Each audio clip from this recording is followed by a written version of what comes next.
Era quase meia-noite e o primeiro-ministro estava sentado sozinho em seu gabinete, lendo um longo memorando que resvalava pelo seu cérebro sem deixar o menor registro. Aguardava um telefonema do presidente de um país longínquo, e entre a preocupação se o infeliz ia atender e a tentativa de reprimir lembranças do que fora uma semana difícil, longa e cansativa, não sobrava muito espaço em sua mente. Quanto mais tentava focalizar as palavras na página diante dele, tanto mais claramente via o rosto triunfante de um de seus adversários políticos. O homem aparecera no telejornal daquele dia não somente para enumerar os terríveis acontecimentos da semana anterior, como se alguém precisasse de lembretes, como também para explicar que a culpa de cada um deles e de todos, sem exceção, cabia ao governo. Ele virou a segunda página do memorando, verificou o quanto ainda faltava e achou que seria inútil se esforçar. Com um leve arrepio, o primeiro-ministro se levantou, foi até a janela e contemplou a névoa fina que colava nos vidros. Foi então, quando estava de costas para a sala, que ouviu um leve pigarro. Ele congelou, encarando o próprio rosto apavorado refletido na vidraça escura. Conhecia aquele pigarro. Já o ouvira antes. Virou-se muito lentamente e confrontou a sala vazia.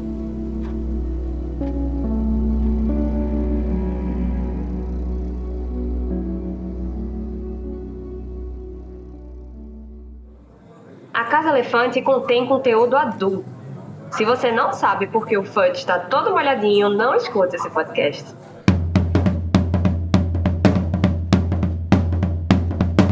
Olá! Sejam bem-vindos à Casa Elefante. Puxa uma cadeira, pede um café e vem discutir a obra de J.K. Rowling capítulo a capítulo com a gente. Hoje, o primeiro capítulo de Harry Potter e a Ordem da Fênix... Primeiro blooper já. O primeiro capítulo de Harry Potter e o Enigma do Príncipe, o Outro Ministro.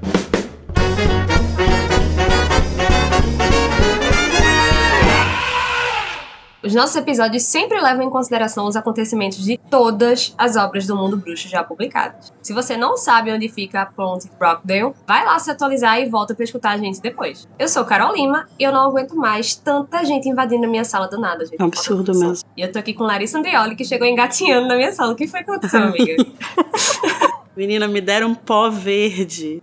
Quando eu vi, tava tudo rodando. E eu tava saindo de uma lareira. E aí eu tava meio perdida ali, por isso que eu saí engatinhando. Que a gente não sabe onde vai dar, né? É, a lareira era pequena, não dava pra ficar em pé. E tô aqui também com Igor Moreto, que é nada mais, nada menos que o novíssimo ministro da magia. É, gata, 2023. Igor Inácio Lula da Silva. Não deu nem pra ficar grisalho precocemente ainda. Ainda não, acabei de chegar. Inclusive, gente, voltamos! Sexta temporada. Bota os fogos aí. Quem tava com saudade, levanta a mão. E dá uma piscadinha. É. E uma reboladinha. A gente é exigente, né? E é nessa energia, né, de volta às aulas? Não. Comprei meu material pra essa temporada, caderninho. Comprou seus pergaminhos. Meus itens de papelaria. Uhum. Seus itens de papelaria que você não vai usar até o fim do ano. Caneta gel. Com cheirinho. Uhum. Claro. E hoje a gente vai falar sobre bruxos abusados, uma ponte que caiu e um furacão tropical. Mas e aí, Igor? Se o pessoal quiser falar com a gente, mandar sugestões, mandar comentários, como é que eles fazem? Olha, gente, se vocês já estão aqui em Enigma do Príncipe, vocês já devem saber, né? Mas vocês encontram a gente em todas as redes sociais como a Casa Elefante e também pode conversar conosco, tanto no grupo do Telegram quanto no servidor do Discord. Tá tudo isso aí na descrição do episódio. Inclusive, gente, agora que a gente voltou, voltem vocês também a indicar a Casa Elefante pro seu amiguinho, pro seu cachorro, pra sua tia, pra sua vizinha. E se você puder, tiver interesse, você pode apoiar a gente através do PicPay e do Patreon e fazer com que a Casa Elefante nunca morra e consiga chegar até o final. Além de estar nos apoiando, vocês vão poder receber alguns episódios antes da hora, como por exemplo esse. Os nossos apoiadores de R$5 ou mais receberam antes de todo mundo. E também apoiar todos os outros projetos do animagos.com.br. Link para isso também tá na descrição. Muito obrigado a todo mundo que nos apoia, que continua nos apoiando mesmo nesse tempo de férias, e espero que vocês gostem muito dessa temporada, porque ela promete muito. Estamos chegando na hora que Larissa mais esperava. Ai, é o que me deixa mais animada, né, gente? Eu amo. Que é a parte do duelo de resumos, onde vocês, meus queridos, vão tentar resumir em 30 segundos o capítulo da semana. E quem ganhar, vai ganhar o direito de trazer um tema, né, pra gente começar a discussão desse episódio, que é tudo para mim. Vamos jogar um dado pra gente decidir quem é que vai fazer o resumo aqui. Eu quero ímpar. Deu ímpar. É, cara. E... Arrasou. Larissa, você quer começar ou você quer deixar Igor começar? Eu vou deixar o Igor começar. Olha que educado. Ah, obrigado. E aí, gente, 6 temporadas a gente ainda com a mesma piada. Que cavalheira. Então, Igor Moreira, você vai tentar fazer um resumo de 30 segundos do capítulo O Outro Ministro em 3, 2, 1, já. Bom, pra nossa surpresa, o livro começa no mundo trouxa. Dessa vez não é sonho do Harry, é uma coisa que ninguém nunca vai ficar sabendo. Mas é o encontro dos ministros trouxa e bruxo. Mas no caso o Fudge já não é mais ministro, né? Ele apresenta o Scringer, que é o novo ministro. Mas antes disso, há toda uma conversa, porque os Voldemort Minions estão fazendo lá o 8 de janeiro deles no mundo bruxo, né? Então... tá causando um monte de coisa, destruíram tudo. E acabou. Ah, tá bom. É isso aí. Tá bom. E agora, Larissa, você tá pronta? Como é que você tá? Eu tô bem. Tá bem? Ótimo, amiga, é você. Bora, pode mandar. Então, Larissa, você vai tentar fazer um resumo de 30 segundos do capítulo O Outro Ministro em 3, 2, 1. A gente começa o capítulo com o ministro trouxa, a gente não sabe o que tá acontecendo, a gente vai acompanhando aquilo ali, uma novidade. Aí, de repente, ele ouve uma tossidinha, e não é a Umbridge, é um quadro falando que tá chegando o Fudge. Aí a gente entende que os ministros se conhecem, e aí o Fudge chega lá, a gente descobre sobre várias outras ocasiões em que ele visitou o ministro trouxa. Aí ele vem e fala, olha, não sou mais ministro, porque deu ruim, né, tá todo fodido. Aí ele vai e apresenta o novo ministro, e aí eles vão conversar sobre... né, o que vai ser feito agora, porque os comensais estão aterrorizando os trouxas. E acabou! Nossa, eu fiquei tão animado com a piada do 8 de janeiro que eu não consegui pensar no resto. Daí a Larissa foi muito bem. O pior é que vocês meio que relataram as mesmas coisas, assim, tipo que quando chegou, que ele apresentou um novo ministro, que os comentários estão apavorando. Os comensais estão apavorando, que está tudo fodido. Então, não sei. Mas, pela plenitude de Larissa, eu vou dar essa vitória pra Sonserina. Ah, tá merecido. Eu também sou um pouco Sonserina. Um pouco não, né, amigo? Você Está tudo em casa. Está tudo em casa. Parabéns, amiga. Parabéns. Muito obrigada. O primeiro-ministro trouxa tem um encontro com Cornélio Fudge, e ficamos sabendo do atribulado histórico da relação dos dois mundos. Os dois conversam sobre algumas coisas estranhas que vêm acontecendo no mundo, e Fudge esclarece que é tudo coisa dos bruxos. Rufus Scrimgeour também aparece no escritório e se apresenta como o novo ministro do mundo bruxo, já que Fudge foi destituído por causa de suas peripécias negacionistas dos anos anteriores. Achei pouco também. Tem que ser preso. Tiramos a Carol Roncada.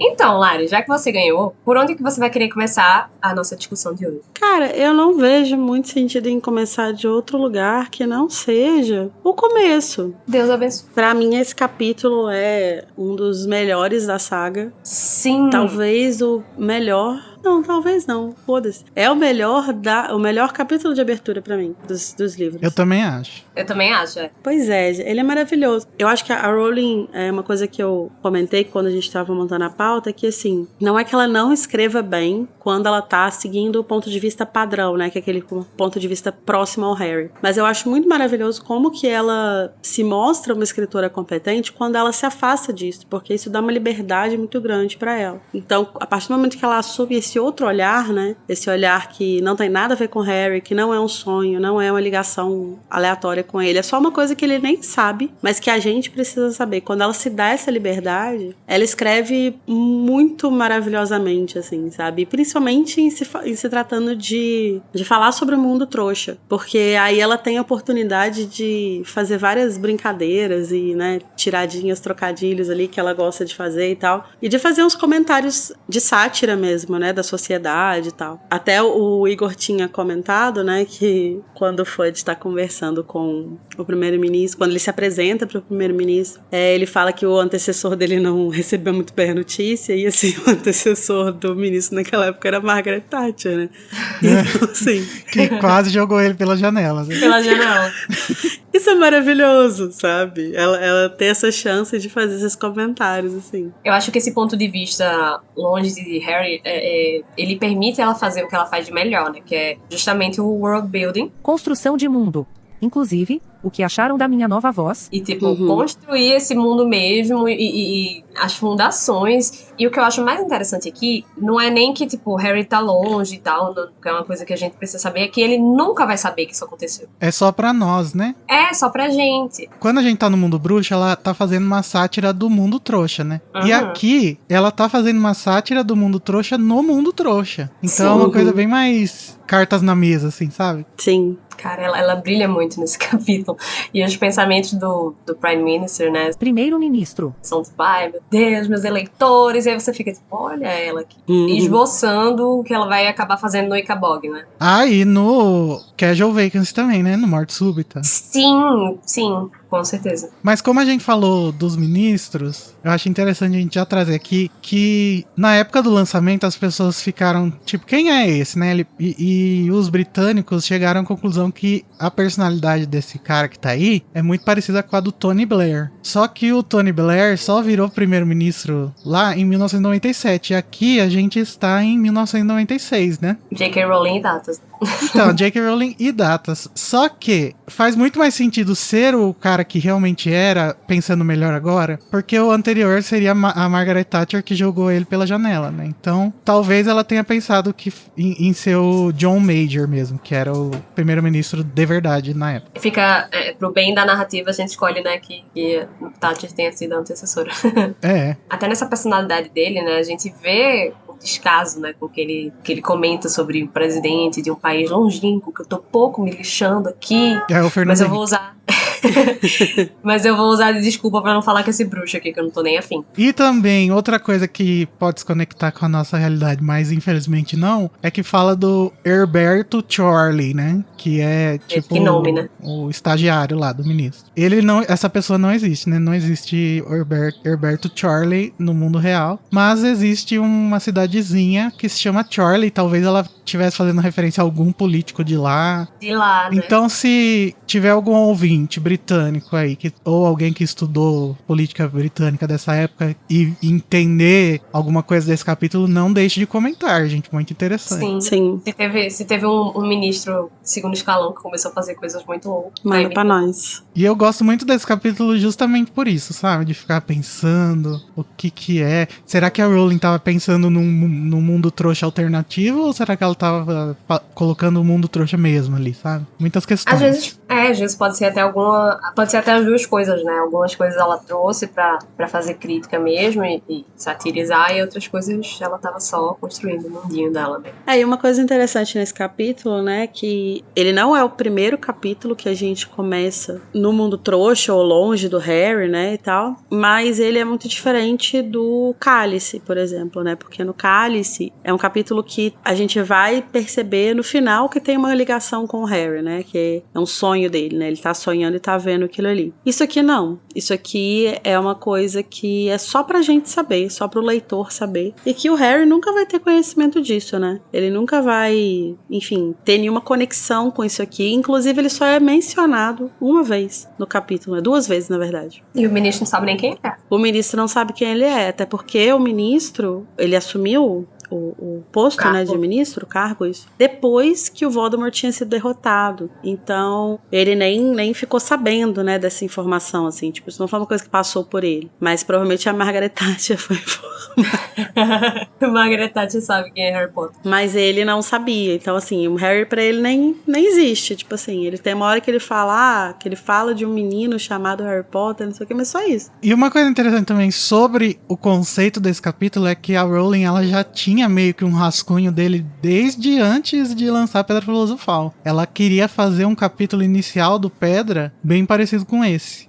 Só que no caso, o primeiro-ministro trouxa se chamava Fudge e o Walter Dursley trabalhava pra ele de secretário, alguma coisa assim. E aí assim que o Harry chegava pro Dursley, porque o Hagrid ia levar ele pro primeiro-ministro e entregava pro Dursley, não sei o quê. É muito interessante, isso está publicado no Animagos, caso vocês queiram ler. Eu vou botar o link na descrição do episódio. Mas a Rowling já comentou sobre isso, e a gente falou disso também no nosso episódio do Advento, sobre cortes e edições de Harry Potter. Ela disse: eu cheguei muito perto de usar um capítulo bem parecido com o primeiro de Enigma em Pedra Filosofal, em Prisioneiro de Azkaban e em Ordem da Fênix, mas ele fica finalmente em Enigma porque funciona melhor. Provavelmente ela estava muito ansiosa pra escrever isso, né? Sim. Agora, porque funciona melhor, nunca ficaremos sabendo, né? Eu acho que funciona melhor porque é justamente aqui que os dois mundos começam a se entrelaçar mesmo, né? No começo meio que ia ser um... Pra quê, né? Colocar isso no começo. Não sei. É porque no começo a gente já meio que vê os dois mundos se entrelaçando, né? O pessoal festejando, os trouxas ficando, porra, é esse pessoal aqui. Mas ainda tem muito a ver com o Harry em si, né? Eu acho que funciona melhor daquele jeito. Foi uma boa escolha. Parabéns, lacrou. E por falar em Fudge, tem um momento muito interessante, né, nesse capítulo, em que ele sai engatinhando. Quer dizer, vamos ser justos, né? No original, fala que ele climbed out da lareira. O que dá a entender que, tipo assim, ele tava meio abaixado ali, meio agachado e tal, e aí ele saiu se levantando, né? Saiu ali da coisa. Mas ali achou por bem dizer que ele saiu engatinhando. Olha, pra mim ela melhorou essa cena em 100%. Melhorou a cena, ficou muito mais legal, né? Ficou muito mais engraçado. Mas é uma escolha bastante peculiar, né? Dizer que ele saiu engatinhando. No gabinete do primeiro-ministro da Inglaterra. Qualquer humilhação pro Fudge pra mim não é o suficiente. Exatamente. E esse é um dos episódios, né, durante esse capítulo que deixa bem claro pra gente, né, a animosidade que o primeiro-ministro tem com o Fudge, né, porque ele é super inconveniente, ele, tipo, age como se o primeiro-ministro devesse saber de tudo, sendo que ele não explica. E aí eu gosto que o primeiro-ministro, ele também não deixa barato, sabe, ele bota o Fudge pra sentar na cadeira mais dura. Ele é Amélie Poulain, ele é passivo-agressivo. Se é assim que o Fudge sai da lareira, imagina na primeira vez que ele chegou, né, pra se apresentar. De repente tem uma pessoa engatinhando, saindo da sua lareira. Não dá pra ter muito respeito mesmo. Eu vou fazer coro às palavras de Igor e vou dizer que qualquer humilhação pra ele, pra mim, é pouca. Os dois têm uma animosidade, né, um com o outro. E os dois parece que também enxergam o outro como menor, né? Mas os bruxos em geral, né? Enxergam os trouxas. Isso fala um pouco sobre os bruxos, mas é a primeira vez que a gente tá vendo como um trouxa que já sabe da existência dos bruxos pode tratar, né? Eu acho que muito dessa animosidade do ministro trouxa tem a ver com o medo também, né? De não conhecer e tal. Já a animosidade do Fudge é realmente menosprezo, né? Desprezo. Sim, e isso é foda, né? Realmente desnecessário. Mas uma coisa que eu acho muito massa nesse capítulo também é que ele se chama o outro ministro, e aí a gente já tem familiaridade com a figura do ministro da magia, né? Aí a gente começa a ler o capítulo, e aí a gente vê que é sobre o ministro trouxa, e a gente pensa, ele é o outro ministro. Só que aí chega um ponto lá bem pra frente no capítulo, em que a gente tá seguindo ali, né, a linha de raciocínio do ministro trouxa, e aí ele fala que ele se referia ao ministro da magia como o outro ministro. Então é muito legal como que a gente é levado a seguir uma linha de raciocínio, porque a gente tem um background ali do mundo da magia, né? Mas isso também joga as coisas em perspectiva, porque, tipo assim, pra uma pessoa que não conhece o mundo da magia, que só tem contato através desses momentos, assim, é o Fudge que é o outro, né? É o Fudge que é o invasor ali, né? Tipo, ele que tá vindo de fora e querendo tomar meu cargo e falando que ele é ministro também. Engatinhando na tua sala. Engatinhando no meio da minha sala. E é interessante porque essa palavra, o outro, ela pode se aplicar a muitas coisas aqui, né? Porque, realmente, os dois são outro, né? O Fudge é o outro do trouxa e o trouxa é o outro do Fudge. E, ao mesmo tempo, a gente ainda conhece o outro ministro pra nós. que é o Scringer, que é o novo ministro. É verdade. Então são 3 outros. Desde o início do capítulo, a gente tá no ponto de vista do ministro trouxa. Mas mesmo assim, a gente constrói essa linha de raciocínio que ele que é outro, né? Sim. É porque a gente tá olhando de fora, né? Como a gente tá lendo Harry Potter há muito tempo, a gente tá na perspectiva dos bruxos. Né? Dos bruxos, sim. Exatamente. É muito engraçado isso. É uma forma muito interessante, né, de como ela constrói essa narrativa e como ela vai brincando com a gente. E acho que isso tem a ver também com a gente colocar em perspectiva de que, tipo, não é o nosso ponto de vista que é o certo, né, tipo, é uma verdade Sim. absoluta, porque dependendo de onde você tá, as coisas têm outras configurações, né? E propiciam outras interpretações, outras formas de lidar com talvez o mesmo problema, né? Exatamente. Aí eu acho que justifica um pouco de como esse capítulo serve mais aqui, ou pelo menos depois do primeiro livro, porque no primeiro a gente estaria do lado do ministro trouxa, né? Do ministro trouxa, com certeza, lendo através do viés dele. E aqui a gente já tá muito no viés do A gente tem bruxo. background, né, pra entrar nesse joguinho que ela monta. Uhum. E entre outras coisas muito horríveis, né, que ele fala e faz, o Fudge vai mencionar, né, o que aconteceu com Sirius, porque lá em Prisioneiro a gente vê, né, que os trouxas ajudaram na busca de Sirius Black. E aí o Fudge, ele vai mencionar, tipo, bem passando, não, ele era inocente, veja só, como se não fosse nada, Esqueci sabe? de avisar. Menina, esqueci de contar isso aqui, ó, mandar esse memorando. Gente, Mas é bem pessoa... coisa de político, né? Uhum. Que pessoa péssima e que ministro pior ainda. Essa parte, ela vem num trecho do capítulo em que eu acho que a intenção da Rowling era fazer aquele recap, sabe? Anteriormente em Harry Potter, mas cada livro ela vem melhorando, né? Porque ela colocou dentro da narrativa do capítulo e nem parece um recap, né? Sim. Ele tá falando, das últimas vezes que ele se encontrou com o Fudge, porque ele odiava tanto, e aí ela encontra um jeito de inserir as informações dos outros livros pra caso alguém que chegou primeiro nesse livro, que é meio estranho, possa ler. Mas a gente sabe que não é tão estranho, porque o Junior Code começou pela Ordem da Fênix, né? E logo ele que dá tanto hate nos Tem recaps. doido pra tudo, né, gente? Mas o que mais que ele faz um recap? Tem o dos dragões, né, do Cálice, Tem o do Sirius, e do aí ano da fuga passado, de Azkaban. né? Muito bom. 10 de 10. Não, vou dar 9 de 10, porque sempre é mais fácil pra melhorar. Não, eu não vou dar 9 de 10, eu vou dar 10 de 10, porque pra mim esse capítulo é perfeito. Verdade.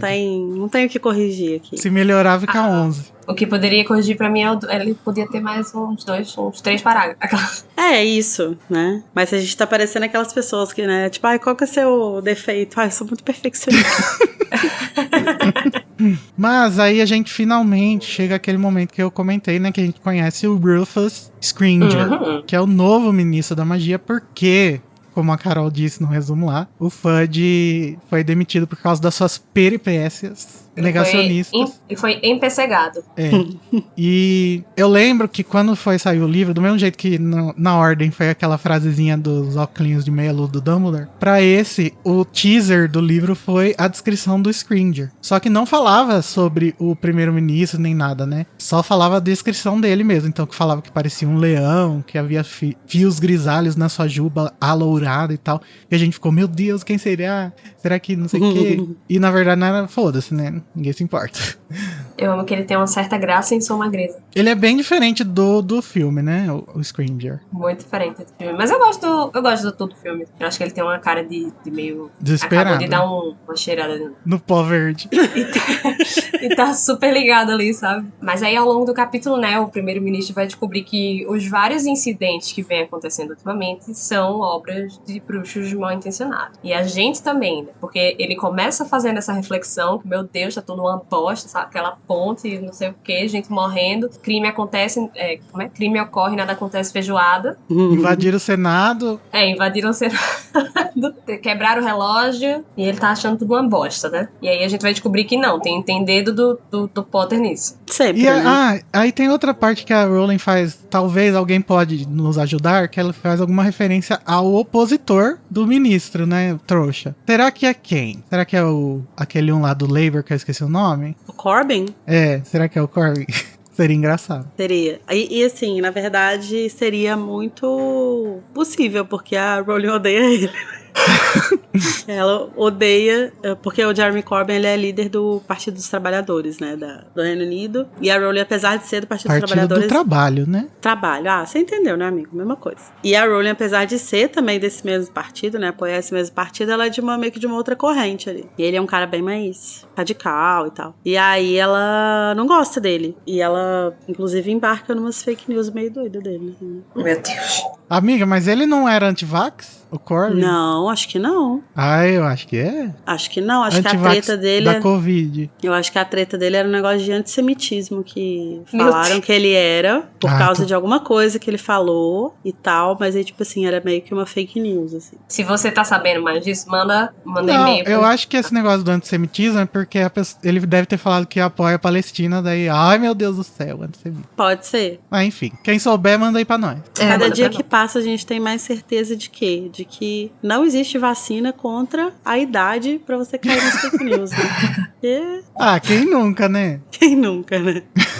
Mas então, gente, depois a gente tem a descrição desse caos aí que os Voldeminions estão fazendo. Um deles, eles quebraram uma ponte, né? Explodiram, destruíram, sei lá. E essa ponte no livro... que ruiu, né? Parece que foi uma coisa menos dramática, assim. Ela desabou, não, né? muito Quando menos explodiu. dramática que no filme, né? Mas essa foi a única coisa que esse filme fez direito. Foi essa cena, esse CG dessa ponte. Mas calma, a gente já fala dessa ponte. Porque no livro, o nome da ponte é Brockdale Bridge, né? Só que essa ponte, Brockdale Bridge, não existe no mundo real. Ela foi inventada pela Rowling. Então é mais um ponto para o mundo trouxa fictício. Mas no filme, eles trocaram e colocaram a Millennium Bridge. Belíssimo. Que é a que fica lá no centro de Londres, né? Que todo mundo lembra, né, da cena. E o que acontece? Por causa disso, finalmente uma conjectura dos fãs foi confirmada, né, de que os filmes, na verdade, se passavam basicamente 10 anos depois do que os livros, né? Porque quando tá passando uma reportagem na TV, falando sobre a ponte, eles falam que a ponte foi destruída no dia 5 de julho de 2007. Então, são, tipo, 11 anos depois do que realmente é, né? Então, aqui foi a primeira vez que a gente teve a confirmação que realmente a equipe do filme tava pensando nos anos 2000 em vez dos anos 90. O que faz muito sentido, porque as roupas, né, todas eram de acordo com os anos 2000 e tal. São todos os anos 2000. E uma curiosidade sobre a ponte Millennium Bridge, né, que ela só foi inaugurada lá em 2000 e tal, é que ela de fato parece que tá o tempo inteiro sendo atacada por comensais, porque enquanto você tá andando nela, ela balança, é horrível. É desesperador. Então eles mexeram com o medo real do londrino. Sim. As pessoas andam muito tranquilamente lá, é incrível, assim, eu andei segurando no negócio. Mas, amiga, qualquer ponte que é grande bastante tem esse balançado. É? Não, tem, mas... não, toda ponte tem que ter uma mobilidade, né? Mas essa, como ela é uma ponte de pedestre e ela é toda de metal, ela é muito pequena, assim, tipo, ela tem, sei lá, uma extensão, sei lá, de uns 20 metros. Ela é bem pequena, assim, uma largura, né, eu digo. Então, você sente, enquanto você tá andando, você tá sentindo ela balançando, parece que você tá num barco, entendeu? Não é um balanço de ponte normal. Ela é uma ponte muito balancenta. E essa é uma diferença, né, que a ponte dos livros também parece ser uma ponte de via de carro, né? Que ele fala, né, dos vários carros no fundo do rio, não sei o que, e a Millennium a gente vê e a gente sabe que ela é uma ponte pra andar a pé. Né? Sim. Outra coisa que o Fudge vai mencionar, né, e que aí o primeiro-ministro vai falar, não, mas eu sei disso aí que tá rolando também, são alguns assassinatos que aconteceram, né? E aí eles vão mencionar que foram assassinados a Amelia Bones. Ai, gente, a maior de todas, vai rest in peace. Kinga e a Emelina Vance, né? As duas eram bruxas. A Amelia Bones era chefe do Departamento de Execução das Leis da Magia. Ela assumiu o cargo depois que o Crouch morreu. E ela também a gente já enalteceu bastante ela no temporada passada, né? Na ordem foi. Provada como Kinga pra sempre. Sim. Kinguíssima. Ela recebeu esse título na temporada passada. O feminino de Kingo pode ser Kenga? Não, amiga, é Kinga. Não, porque Kingo já é o masculino de King. De Kinga. King é não binário. Maravilhoso. Mas então, a Amelia Bones, ela assumiu o cargo depois que o Crouch morreu, né? E ela também era membro da Wizengamot, aquela corte suprema lá dos bruxos. Sim. O Alexandre de Moraes deles. E ela fez agora a Amelia Bones é careca. Ela mesma, Amelhão. E ela fez parte da audiência do Harry, né? A audiência disciplinar dele. Mas uma coisa que é interessante sobre a morte dela é que... Duas coisas, na verdade, assim, que as autoridades trouxas estavam meio perdidas em como lidar com o negócio, porque ela foi encontrada morta dentro de casa, tudo fechado e tal, e sozinha, né? Não tinha nada.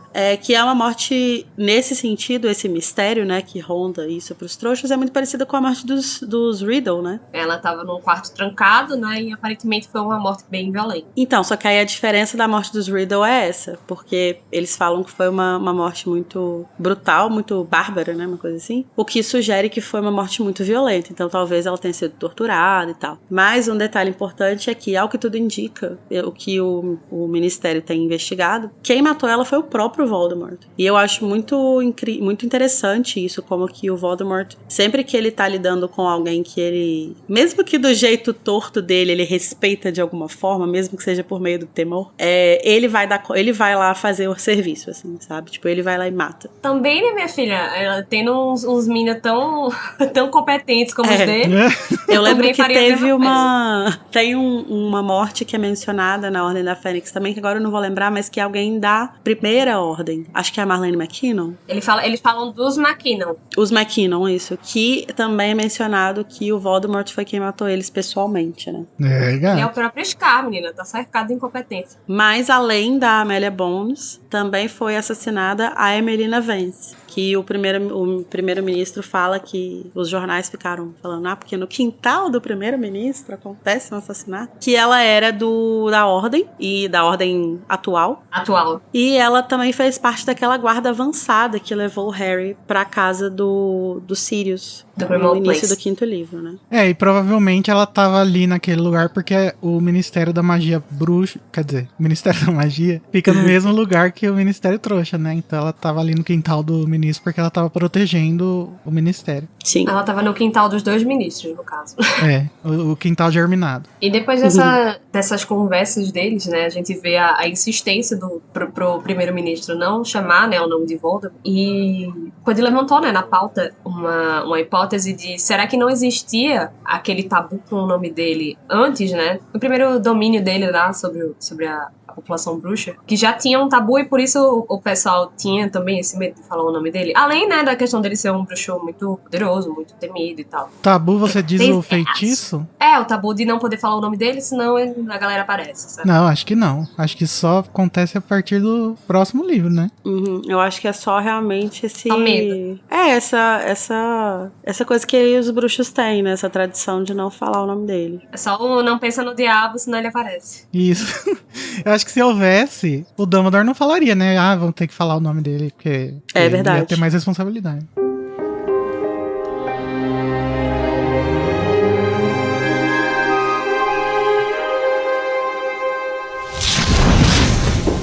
A visão de Fudge emergindo novamente da lareira, desalinhado, apreensivo e muito surpreso que o primeiro-ministro não soubesse exatamente por que viera, era o pior acontecimento de uma semana extremamente frustrante.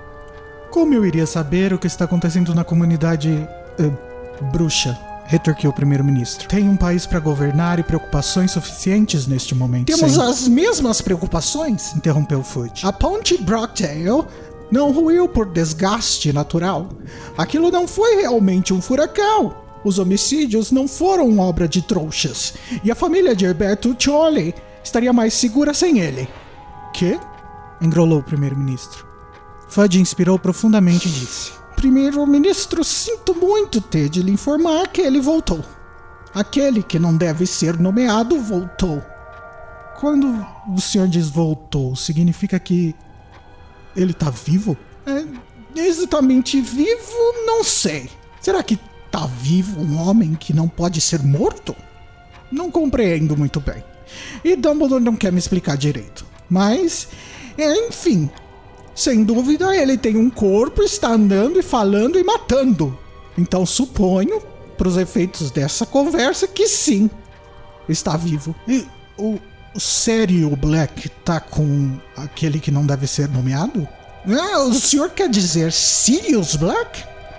Pelas barbas de Merlin, não. Black morreu. Afinal, estávamos enganados a respeito de Black. era inocente. E tampouco estava mancomunado com aquele que não deve ser nomeado. Quero dizer, todas as pistas apontavam para ele, tínhamos mais de 50 testemunhas oculares, mas de qualquer forma, como disse, ele morreu. Aliás, foi assassinado dentro do Ministério da Magia.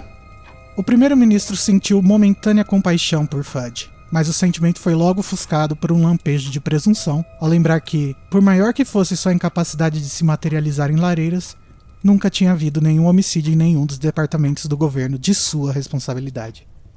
Enquanto o primeiro-ministro disfarçadamente batia 3 vezes na madeira de sua escrivaninha, Fudge continuou. Mas Black agora é passado. A questão é que estamos em guerra, primeiro-ministro, e é preciso tomar algumas medidas. Em guerra? Repetiu o primeiro-ministro nervoso. Sem dúvida, o senhor está exagerando um pouco, não? Aquele que não deve ser nomeado agora recebeu reforços dos seus seguidores que fugiram de Azkaban em janeiro. Desde que saíram da clandestinidade, eles estão provocando caos. A ponte de Brockdale foi ele, primeiro-ministro. Ameaçou fazer um massacre de trouxas se eu não lhe entregasse o meu cargo. Então a morte daquelas pessoas é culpa sua? Minha culpa? E sou eu que tô tendo que responder por treliças enferrujadas e juntas de expansão corroídas e sabe-se lá o que mais? O senhor está me dizendo que teria cedido a uma chantagem dessas? Talvez não. Mas eu teria enviado todos os esforços para prender o chantagista antes que ele cometesse uma atrocidade igual. O senhor realmente acha que eu não me esforcei? Todos os aurores do ministério estavam e estão tentando encontrar você sabe quem. Mas acontece que estamos falando de um dos bruxos mais poderosos de todos os tempos. Um bruxo que nos escapa há quase 30 anos. Então suponho que o senhor também vai me dizer que ele provocou o furacão no oeste do país. Aquilo não foi um furacão, faça-me o favor. Árvores arrancadas, telhados destruídos, postes vergados. Foram os comensais da morte, os seguidores daquele que não deve ser nomeado. E suspeitamos da participação dos gigantes. A participação do quê? Ele usou os gigantes da última vez. Queria causar uma grande impressão.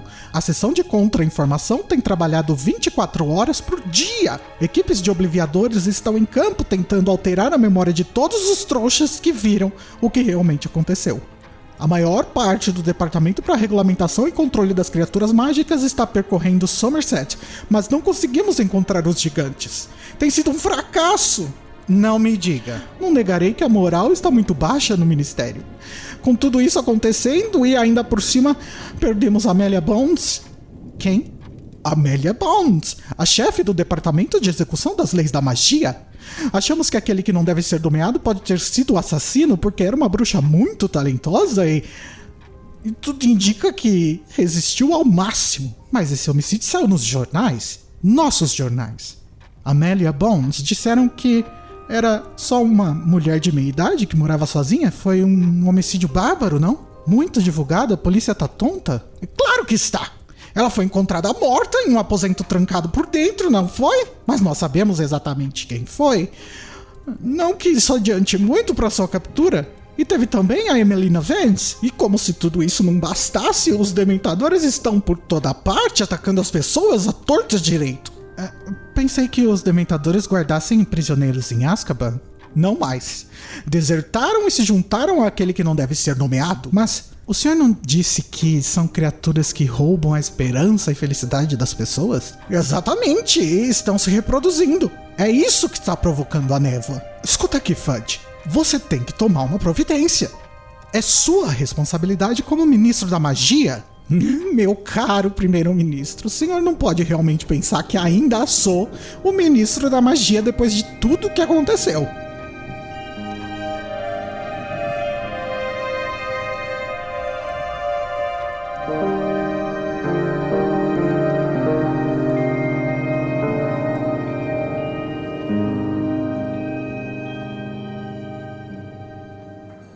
Mas, Igor, me diz o que era aquele furacão no oeste do país. Então, o ministro fala sobre um furacão que rolou no oeste do país. Aí eu fui pesquisar, né, se tinha rolado algum furacão no oeste do país em 1996. E teve um que se chama Furacão Lily. Olha só que coincidência. Ou será que não? Só que, datas, né, Joana? O furacão foi em outubro e essa conversa tá acontecendo em julho ou agosto, antes do trem pra Hogwarts, né? Teoricamente, né? Pode ser que a J.K. Rowling possa virar agora e falar assim, não, gente, isso daí, essa conversa foi depois. Não linear. É, tá? O Nolan me ajudou a escrever esse capítulo. Eu estava lá tocando pianinho enquanto as pessoas flutuavam no espaço. Mas então, tem o furacão Lily, que aconteceu em outubro de 96 no mundo real e no mesma região, né? Então, talvez seja uma referência. Afetou vários outros países. Chegou até a América. E durou quase o mês de outubro inteiro, esse furacão aí. Inclusive, ele vai chegar na Inglaterra só no dia 27, bem no fim de outubro já. Será que é Lily ou Lili? Porque é com I, né? Não tem assim. É o Lili. É capaz de ser Lili, Furacão porque Lili. eles têm essas tradições de colocar nomes não... Se bem que eu não sei como é que é assim na Inglaterra, né? Porque nos Estados Unidos eles só colocam nomes hispânicos. Nossa. Não Você nunca sabia disso, reparou não. que, tipo assim, todos os furacões que acontecem nos Estados Unidos é sempre uma coisa hispânica? Ai, gente, que racista. Ué, é americano, né? What kind of racism is this? American. Mas e aí, nisso tudo, né, a gente fica sabendo que isso é a movimentação do pessoal do Vold. E eles têm essa conversa, né, do primeiro-ministro perguntando assim, como assim? O Voldemort voltou? Igor não era morto? E aí o Fudge fala, né, ele fala, olha, vivo é uma palavra muito forte, né? Não sei se a pessoa que não tá viva pode morrer. E aí a gente tem essa ideia de que o Dumbledore já tava, de alguma forma, preparando o terreno sobre as Horcruxes, né? E ele entende, né, que o Voldemort tá vivo, mas não tá morto. E que já tinha entendido, né, que era isso que mantinha ele vivo, entre aspas. E que mesmo que ele não dissesse, né, os nomes certinho, já tava ali naquele pensamento certo que ele não podia morrer. Ou seja, Sim. faltava só realmente aquela cereja do bolo, né? E é interessante que mostra também como que o Fudge mudou, né? Porque quando ele tá falando do Sirius, o ministro trouxa pergunta, mas então o Voldemort voltou? E ele fala, o Dumbledore acho que não. Ou seja, até prisioneiro, o Fudge tava confiando no Dumbledore, né? Aconteceu alguma coisa. Eu acho que o profeta mesmo, né, que fez ele. Aquela briga deles que a gente vê que os caminhos se separam. O cancelamento do Dumbledore. Sim. Mas tem coisas bem aleatórias, mais legais, que também acontecem nesse capítulo. Tem um momento muito legal. Quando o primeiro-ministro pergunta, né, pro Fudge sobre o Sirius, aí ele fala, não, ele era inocente, não. Inclusive morreu, menino, ó, que coisa. Que peleja. E aí ele comenta que isso aconteceu dentro do ministério, que foi instaurado um inquérito e tal. Aí o primeiro-ministro pensa, né, tipo assim, não, pelo menos ninguém, no meu mandato, ninguém morreu dentro do meu... Eu amo que eles ficam nessa medição de pau, né? Dentro do prédio do governo, né? Aí ele pensa assim, pelo menos ainda não. E aí fala que ele bateu na madeira da mesa, assim. No original ele encosta só, né? Ele toca. Isso. E aí a gente foi pesquisar e a gente descobriu o seguinte, porque qual que era a questão? A Carol falou assim, gente, isso pra mim era uma coisa muito Brasil, né? Será que isso foi uma coisa que a Lia fez uma licença poética ali e tal, adaptou? E não, de fato, no original ele tá encostando na madeira e tal. E ele fala que ele faz isso, tipo, supersticiosamente, Isso. né? Fala que não é um negócio, tipo, casual. Que tá fazendo. Só que aí a gente foi pesquisar e a gente descobriu que existe essa tradição em outros lugares, em vários lugares, e que uma atribuição, uma explicação comum, assim, teria a ver com os antigos povos celtas que acreditavam que esse hábito invocava, tipo, os deuses das árvores, né? Os espíritos das árvores e tal. Tipo a avó da Pocahontas. Tipo isso. Não tenho a ref. Ô, louco, Deus! amiga. Não lembra da cabeça da véia na árvore? No tronco? Amiga, eu vi Pocahontas, sei lá, uma vez quando eu tinha 6 anos de Eu idade. também, mas é icônico. É icônico mesmo. E a cabeça da árvore que tampa. Mas não tem nada a ver, né? Porque ela é indígena, americana. Não é celta.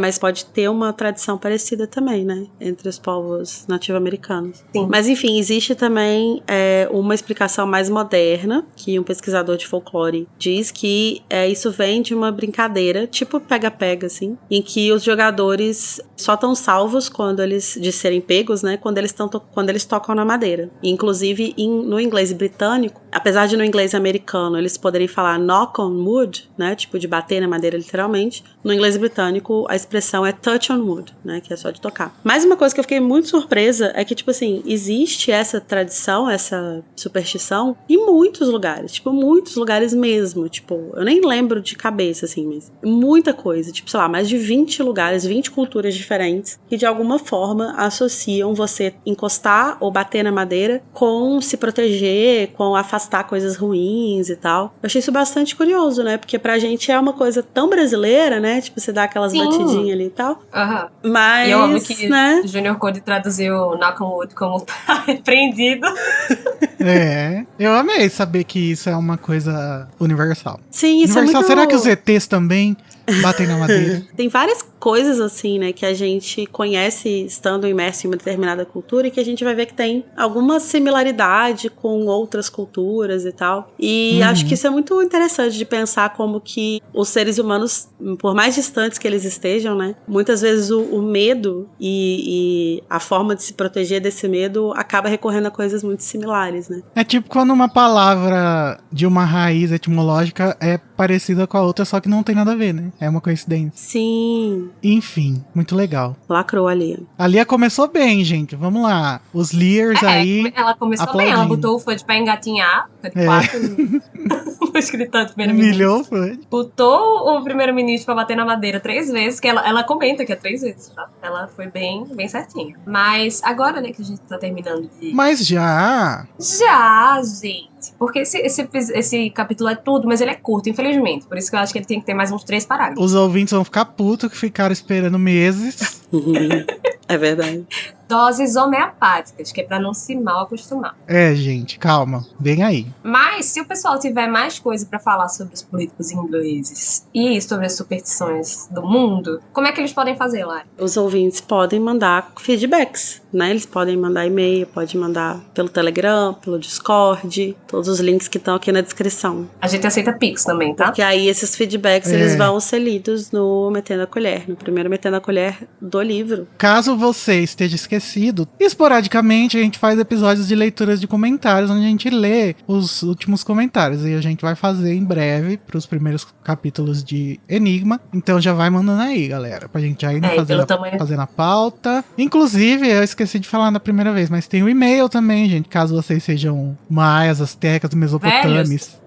Que é acasaelefante@animax.com.br. E também tem um e-mail do Pix, que é o pix@animax.com.br, onde vocês mandam dinheiro pra gente. Mas, né, agora que a gente chegou no fim da nossa discussão, eu queria saber qual é o momento que vocês não gostaram desse capítulo, e vocês vão ser julgados por isso, tá? É o momento Avada Kedavra.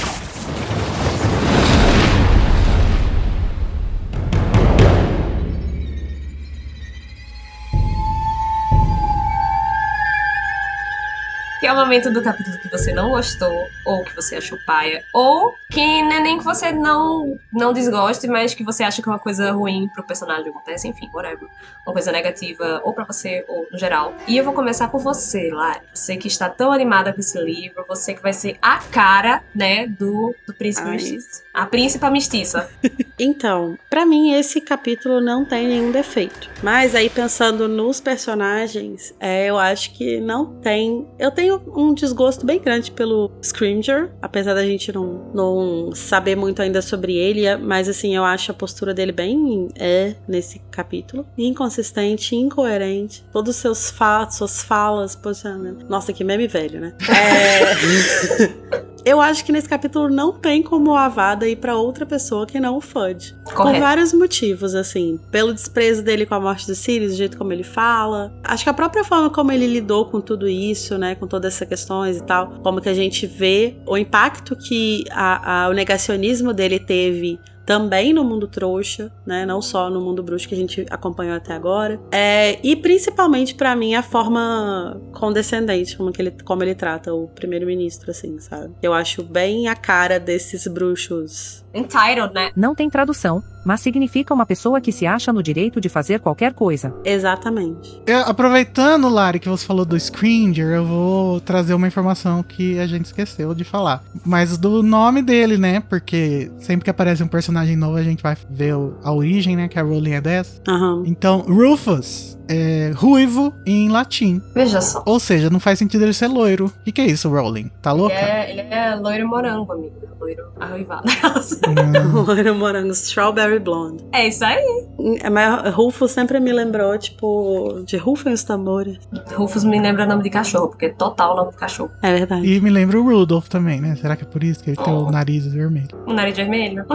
Eu achei fofo. E Scringer é um clã escocês, né? Um nome conhecido, uma família conhecida. Clã, pra eles, é a mesma coisa que a gente chama de família, né? O sobrenome se origina da palavra skirmisher, que vem do francês esgrimeur, que originou em português a palavra esgrima, que é lutador de espada, né? Ou seja, é o espada ruiva.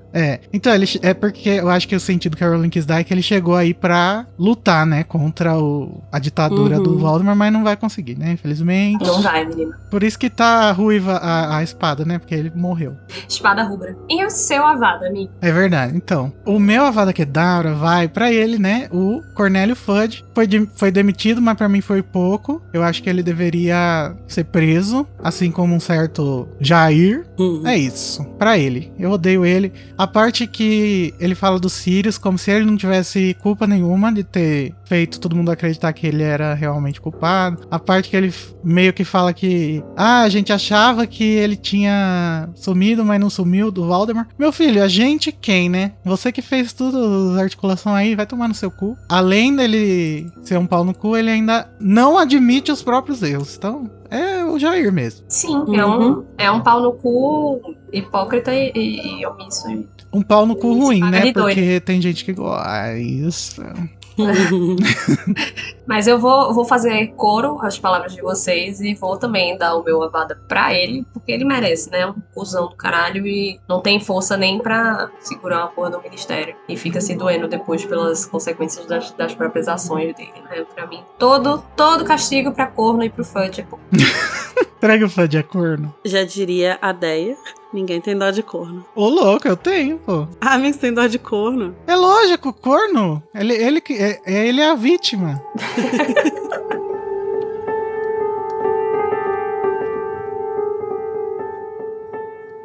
Mas agora, né, que a gente descarregou esses sentimentos ruins, vamos ao momento bom do capítulo, que seria o capítulo inteiro, mas eu vou fazer vocês escolherem, que é o momento Expecto Patronum.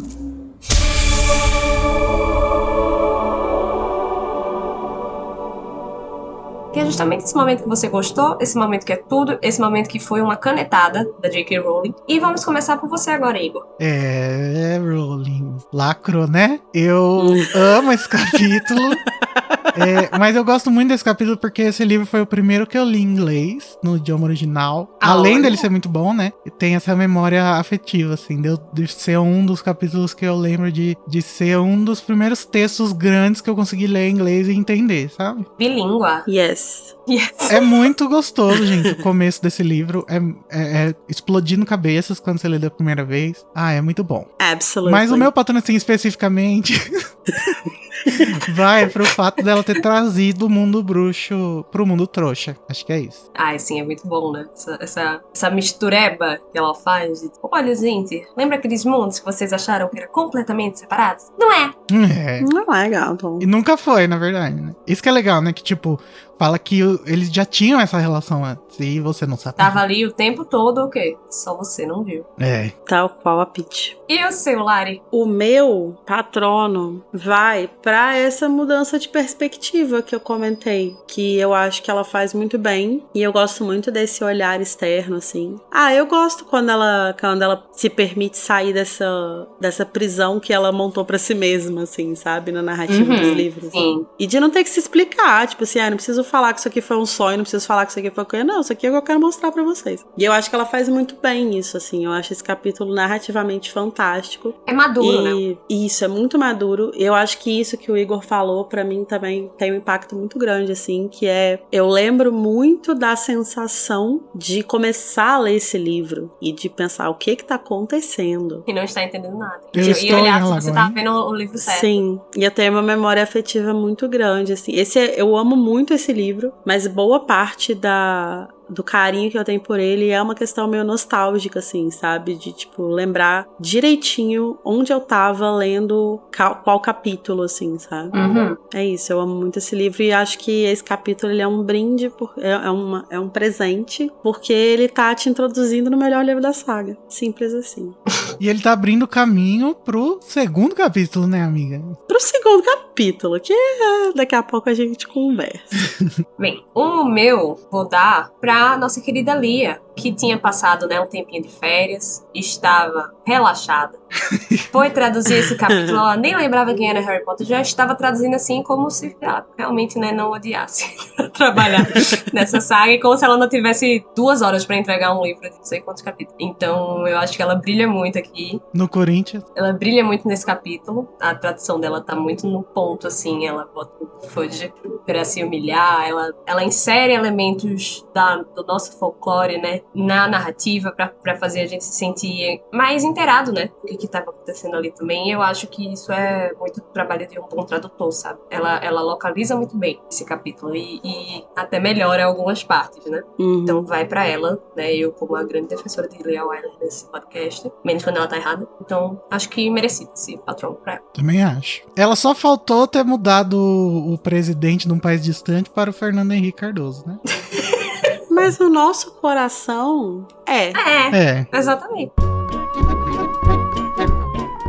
Mas agora que a gente já descobriu, né, quem é o novo ministro da magia e por que estão acontecendo tantas coisas estranhas no nosso país ultimamente, né, invasão do Senado, caralho, a gente vai dar uma boa caminhada pra Coldport, onde se localiza o nosso próximo capítulo, a Rua da Fiação. Voltamos, galera! Até amanhã. Até amanhã não, até semana que vem. Não ilude os ouvintes não, Igor.